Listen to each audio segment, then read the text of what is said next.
welcome. So Kelechi is an actor, director, podcaster and writer, and her talk today is called A Place for Anger. Kelechi will read from her personal writing about anger and as it pertains to spirituality as well as the healthcare system, exploring the usage of anger as a vehicle for change. Kelechi, when you're ready. Thank you so much.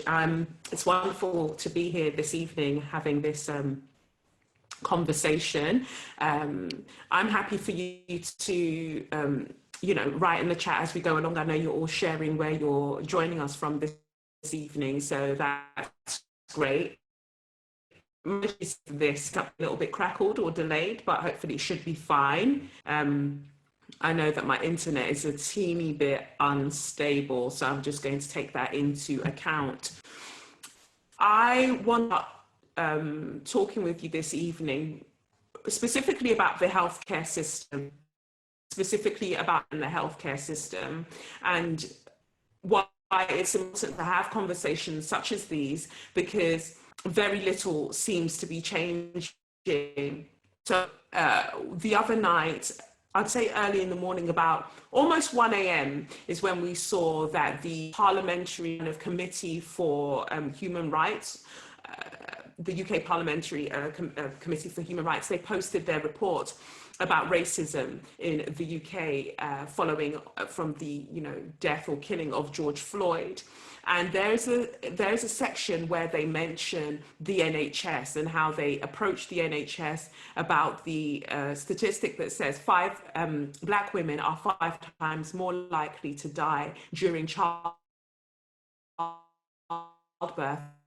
for women. NHS's response was that they acknowledge this and they regret that this disparity exists, but they don't have a target for changing that anytime soon.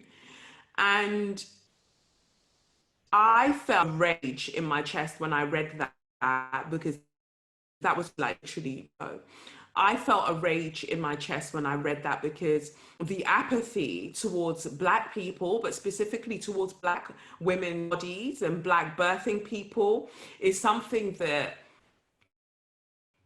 it's dangerous. This is why so many lose their lives when they are at the mercy of the healthcare system. So I just wanted to do a little piece from what I've been writing, because I've been writing at quite a steady pace about anger in the hopes that this book would be published. But what I found was that when I started putting this book proposal together, showed my literary agent and everything else, there was all this enthusiasm, like, yes, we should talk about anger. We should talk about how anger can be used for societal change and for like the betterment of women's lives. But why are we focusing on Black women? Why don't we universalize it? Because, other women have similar experiences.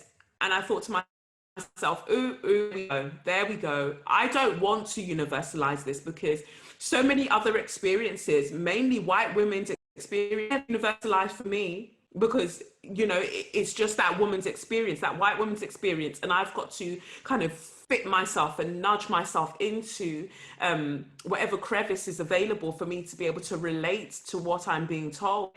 When it comes to experiences, me speaking about my experience as a Black British woman, as a Nigerian woman, first and foremost, suddenly I've got to make it universal, because people to step into my shoes or relate it to their experience for them to care.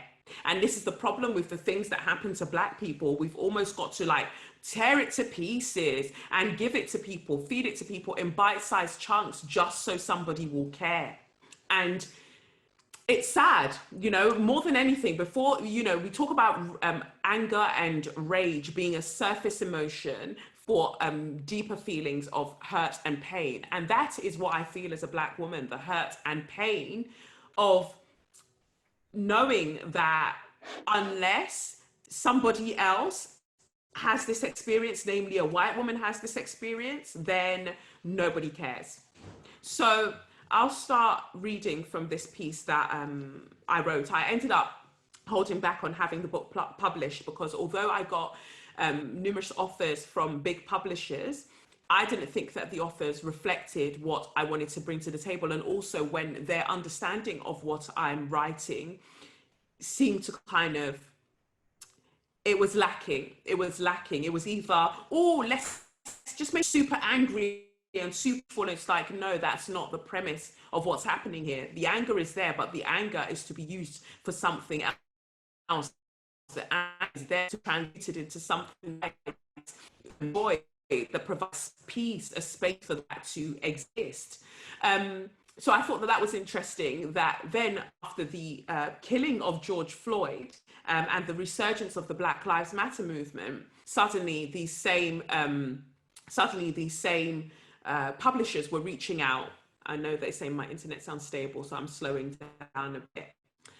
Suddenly the same publishers were reaching out to say, where's Kelechi's book? You know, we're so excited. Has she written any more? Because, oh, suddenly now we want to talk about anger. When I wanted to speak about anger last year, the people weren't ready, because anger is not something that people want to face. People don't want to understand that it's through anger that we're going to get to the other side of this. Somehow we're being policed with, oh, but peace, you know, hate doesn't, you know, get rid of hate. Only love can do that. But it's my love of self. It's my love for wanting to stay alive that makes me angry at the injustices that I see and the injustices that people have to face. It's love that does that. And so love can make space for anger. So I'll just begin here. And start reading to you all. So I've called this piece, "A Stereotype a Day Keeps the Doctor Away, How the Healthcare Industry is Failing Black Women." Even though the room I'd been allocated was very high up, I could still feel the excitement that is synonymous with the annual London Marathon. If I took a moment from staring at the ceiling as tears trickled down my cheeks and turned my head to the right, I could see the London Eye at me through the window. My mum was sat by the window, praying fervently, and every so often muttering, "It up." I don't know if the statement was meant to comfort me, but I could see that it wasn't working either way. My partner stood off to the side and seemed to come in and out of focus for me through the tears. Then describing happened in 2018, the day of my miscarriage. It all happened as if someone had pressed the fast forward button on my life. Just like that. Stop. Tragedy. I started the day at my dance studio, feeling out of sorts, but thinking nothing and chalking it up to the general aches and pains of pregnancy. I've been spotted for a couple of days. Just checking, someone said something. Someone's Chloe said I can't hear anything. So let me try and turn, should we try with the camera? Shall I try with the camera without the video, Mariam? Yes, please do, Kelechi, please do. Okay, let's see if this helps.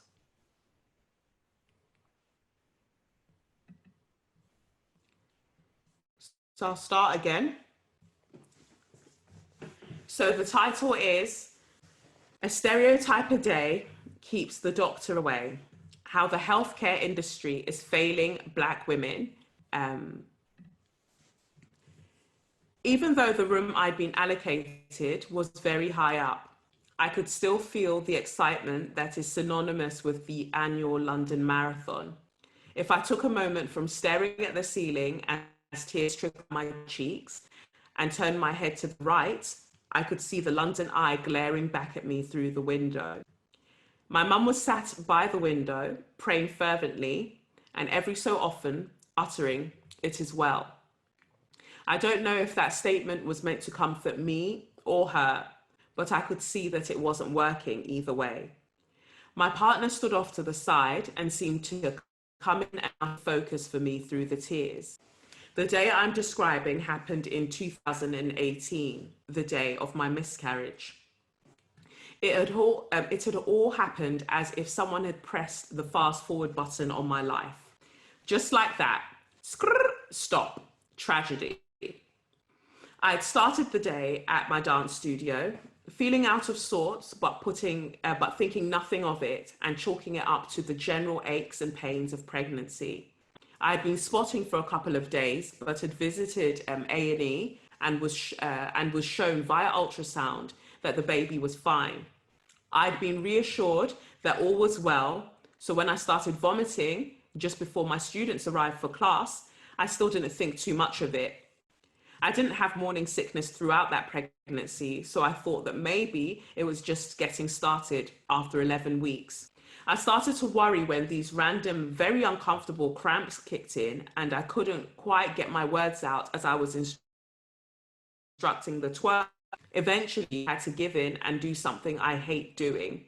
I had to cancel the class. The students looked at me with such worry that it made me miserable, that I was pregnant and actually I didn't feel very well. Instantly, they all hurried out, wishing me well and telling me not to worry about cutting their dance class short. One student stayed behind, and I'm glad she did. The student happened to be a paramedic who had come to class on her day off to let her hair down, only to be an emergency. She watched me closely and calmly suggested we head off to the hospital. She booked us an Uber and we set off. We hadn't been in the Uber more than 10 minutes when gushes of blood began to pour out of me. All I could think she asked me for my partner's contact details was, damn it, I've messed up this lovely woman's Uber rating. The student used her know-how as a paramedic ambulance entrance and quickly silenced a random dissenting man who wanted me, with all the blood covering my camouflage shorts dripping down my legs, use the main accident entrance. Within moments, they were telling me I was having a miscarriage, yet I couldn't process it for two reasons. I was still hopeful that the pregnancy was fine because I'd read on mum forums about women who bled loads and after having an ultrasound, it was confirmed that their baby was just fine. I also couldn't process what I was being told because I kept thinking, there's a party booked at the studio for 4 p.m. This is going to look so unprofessional to cancel on them at such short notice. While the student contacted my partner and my mum, I drafted a text message to party bookers to let them know I would be unable to teach their session. That's even while throwing up and bleeding heavily, I always stay on job. Once the practical studio matters were out of the way, I was finally able to focus on the care, or lack thereof, that I was receiving. The first nurse that came in to see me break up the machine, so the student who had accompanied me, the doctor who then came in to see me didn't introduce herself and just proceeded to tell me all the reasons. It's a Sunday I wouldn't be seen properly. After a back and forth, she agreed to do an ultrasound, only to announce with frustration that she didn't know how to use that particular machine.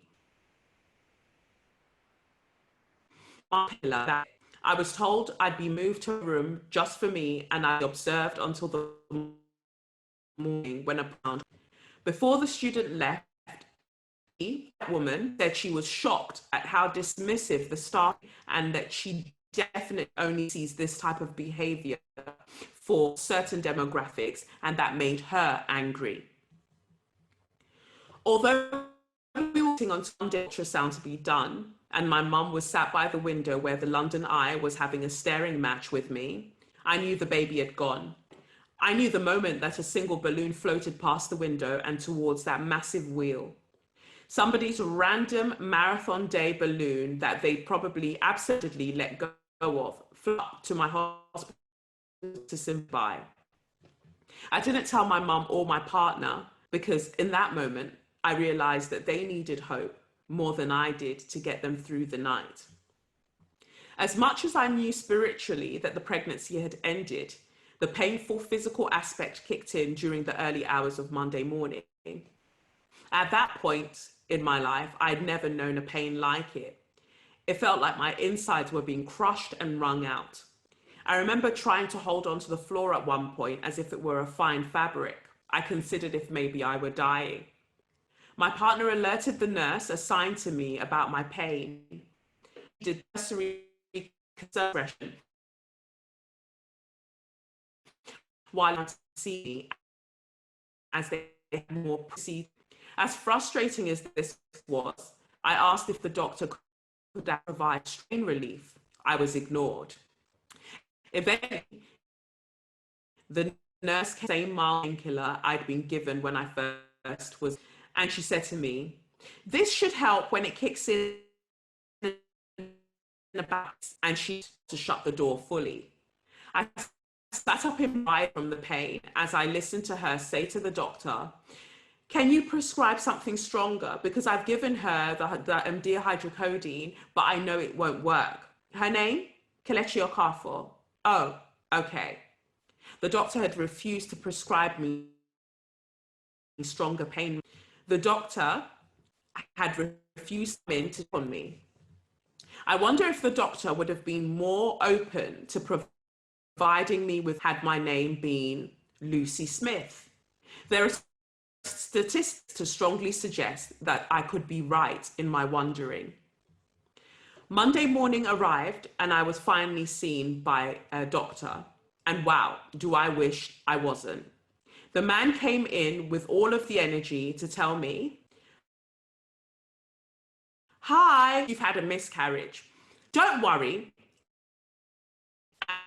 As humans, we pregnant and dogs are so efficient at it. It's more common than you think. I heard you were in quite some pain, but I'm happy for you to go home and let the rest happen naturally as strong me." My retort was that I didn't feel very strong and I would rather have the ultrasound I'd been promised before heading home.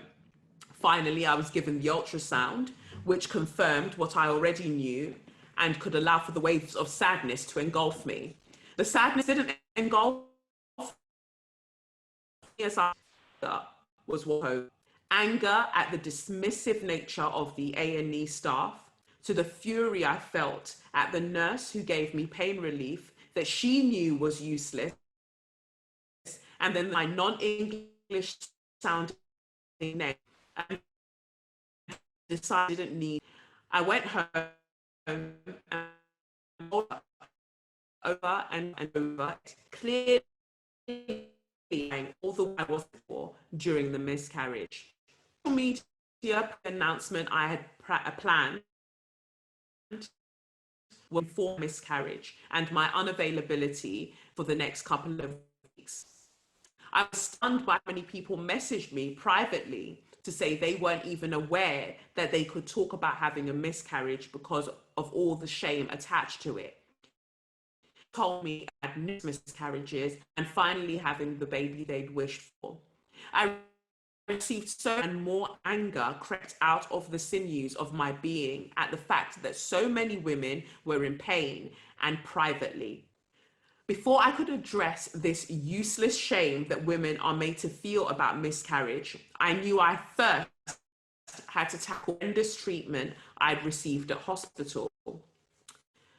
I sent my complaint through the necessary channels and highlighted that I knew that my ethnicity had a part to play in the level of care. What was interesting is that every point I raised about each that took place was met with an apology and an acknowledgement that I was treated poorly. Line of the letter from the hospital's head of women's health, a white woman, stated that she was disappointed that I would think such poor was because I'm a Black woman. It is that word disappointed which confirmed to me that I and women of color had to do, because the ill treatment we receive within healthcare is being swept under the carpet with the ugly brush of disappointment that we could ever claim it had anything to do with a racist system. I replied to the letter asking the head of women's health at the hospital which checks and balances were actually in place to refute my assertion. Wow, interesting. So Miss Lady is sure that I wasn't treated dismissively and denied pain medication because of my race, but couldn't identify the metrics she used to confidently. This is how racism works, and this is why Black women in the UK are 5 times more likely to die during childbirth in comparison to white women. My off-duty paramedic student said she was happy to write in support of my complaint, as she had seen firsthand on numerous occasions how Black people are routinely denied effective pain relief or a decent level of care in comparison to white patients, because it is believed that Black people pain better. How exactly did lack of care I received wasn't racially motivated? Did she ask each attended to me, do you have a bias against Black people? If she had asked them this, would they say yes? In her white privilege, she failed to understand how insidious racism in Britain truly is and how deeply etched it is within every establishment in this country. People don't believe themselves to be racist because they're not around shouting for the lynching of Black people, but fail to understand that even in the assumptions that they make about Blackness, that is where the racism thrives. I write this chapter as my 3-week-old son cuddles up with his father in the living room, and I recall what the birthing process was like for me and just how much I had to advocate for myself so I wasn't dismissed about my pain like I was during my miscarriage. Broke on a Tuesday evening, and as much as I tried to convince the midwives of this, they told me that that couldn't be the case as I hadn't dilated very much. One even made a joke that maybe because my partner is white, that's probably why I started behaving like a princess and claiming to have painful contractions. There's really something to be said for the Black healthcare professionals who have internalized racist stereotypes about their own Blackness, which means they do a disservice to the Black patients they interact with. After visiting the labour ward every 10 hours or so over 4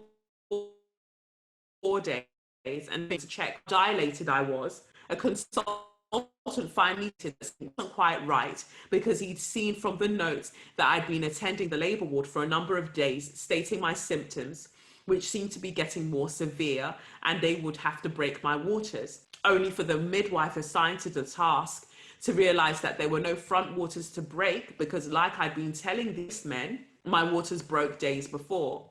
Suddenly, a quiet panic set over them as they checked my temperature and saw how high it was, and then looked over their notes to see just how many days had passed since I'd alerted them of my waters breaking, and just how many midwives had poking at my cervix with their bad energy fingers, which could mean I now had an infection.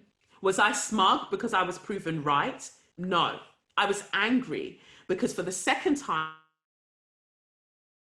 during being believed about my pain or the experience I was having with my own body. As I pushed for the final time and the world in the early hours of the morning, the midwife delivering him let out a squeal as she said, "Oh my God, he's facing forward. This is my second time seeing this in the 7 years I've been a midwife. You've done the impossible." I wanted in that moment to gather all the unbelieving midwives I'd seen over the course of the week and say to them, "Did you hear that, you scarecrows? It's the impossible. I did that. None of you considered that I could know my body, and every time I said that maybe the baby's head isn't engaging as you'd expect because he's facing forward, you should have listened." In case you missed it when I wrote it above, this is how Black women die during childbirth.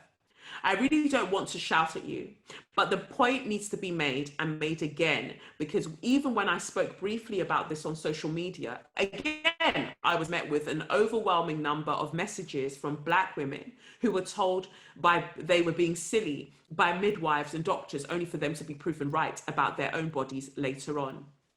Serena Williams almost died giving birth to her daughter for the very same. She told doctors that something didn't feel quite right and demanded that they do a scan. They told her she was fine, and which found that she was having a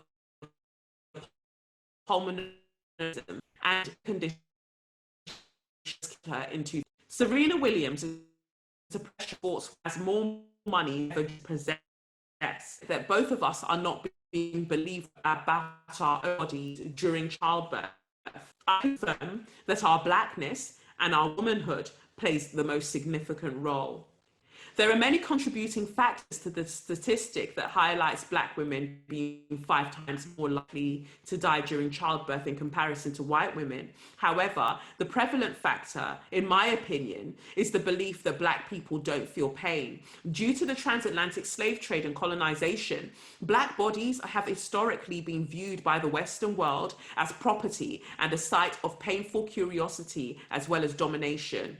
The healthcare industry isn't trusted by many Black people across the world because of our interactions throughout the centuries have cost us our freedoms and our lives. Pseudoscience was used in the 18th century to assert that Black people weren't fully human because a skewed reading of the Bible wouldn't suffice enough as justification.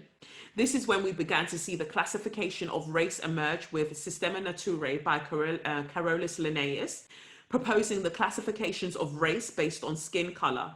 Linnaeus went as far as to classify the different races as species, with the Homo europaeus, white people, being described as fair-skinned and gentle-mannered with an acute logic. The Homo afer, Black people, were described as the opposite of this. As if that wasn't enough, another waste man, known as Johann Blumenbach, came along to add his own unseasoned science known as craniology.